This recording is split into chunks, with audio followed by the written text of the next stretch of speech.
દ્વારકાના ગોજીનેસ ગામના દરિયા કિનારેથી ઝડપાયું ચરસ 13.23 કિલોના ચરસના 10 પેકેટ બિનવારસી હાલતમાં મળી આવ્યા। પોલીસે 6.62 કરોડનો મુદ્દામાલ જપ્ત કરીને આગળની કાર્યવાહી હાથ ધરી।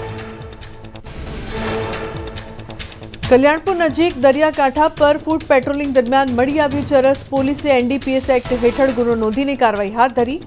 ચરસનો જથ્થો મોકલનાર અને મંગાવનાર શખ્સોની શોધખોળ હાથ ધરી।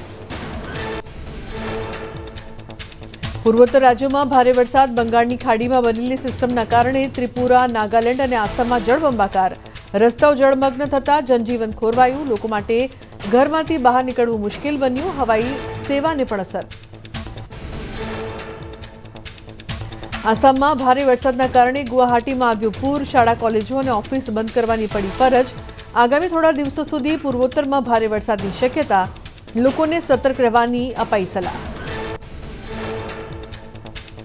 પહાડી રાજ્યમાં અવિરત વરસાદના કારણે રાજ્યના વિવિધ ભાગોમાં ભૂસ્ખલન। 24 કલાકથી સતત વરસાદના કારણે મિઝોરમમાં દિવાલ ધરાશાયી થઈ। એક વ્યક્તિનું મોત, એક ગંભીર રીતે ઘાયલ। એઝોલ જિલ્લામાં શુક્રવારે સતત બીજા દિવસે શાળાઓ બંધ રહી। ગુવાહાટીમાં રસ્તાઓ પાણીમાં ગરકાવ। ગુવાહાટી શિલોંગ રોડનો મોટો ભાગ પાણીમાં ગરકાવ થયો। ચાંદમારી, રૂકમણી ગાંવ અને હાથી ગાંવ સહિત અનેક વિસ્તારોમાં અચાનક પૂરના કારણે સામાન્ય જનજીવન પ્રભાવિત। દેશમાં ભીષણ ગરમી અને વરસાદની વચ્ચે જમ્મુ કાશ્મીરમાં મોસમનો મિજાજ બદલાયો। કાશ્મીરના કેટલાક ભાગોમાં હિમવર્ષા, પહાડો બરફથી ઢંકાયા। જાન્યુઆરી માસમાં થતી હિમવર્ષા જેવા દ્રશ્યો આવ્યા સામે। હિમાચલ પ્રદેશના સિરમોર જિલ્લામાં ભૂસ્ખલન। શિલાઈ ગામ પાસે અચાનક પર્વતનો કાટમાળ રસ્તા પર આવતા મોટી દુર્ઘટના થતા ટળી। કારમાં સવાર લોકો કૂદીને ભાગી જતા બચી ગયો જીવ। હિમાચલ પ્રદેશના શિમલામાં ભારે વરસાદ વરસ્યો। હવામાન વિભાગે વરસાદનું ઓરેન્જ એલર્ટ આપ્યું। ભારે વરસાદના કારણે વાહન વ્યવહાર ખોરવાયો।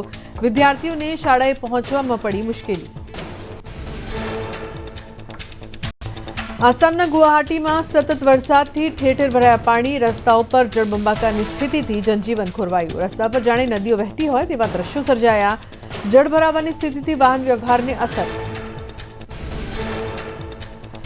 કેરળના કન્નૂરમાં ભારે વરસાદથી પૂરની સ્થિતિ। શહેરના કેટલાક ભાગોમાં ભરાયા વરસાદી પાણી। કક્કડ નદીમાં ભારે પૂર આવતા કાંઠા વિસ્તારોમાં રસ્તાઓ પાણીમાં ગરકાવ થયા।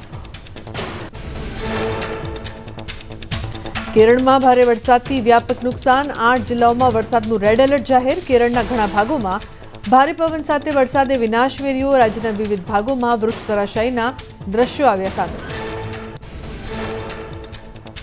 કેરળમાં નીચાણવાળા વિસ્તારો અને નદી કિનારા નજીકના વિસ્તારોમાં પૂરની સ્થિતિ સર્જાઈ। વાયનાડ જેવા પહાડી પ્રદેશોમાં લોકોને રાહત શિબિરોમાં સ્થળાંતરિત કરાયા। વાયનાડ જિલ્લાઓમાં કબાનીમાં સતત વધી રહ્યું છે જળસ્તર।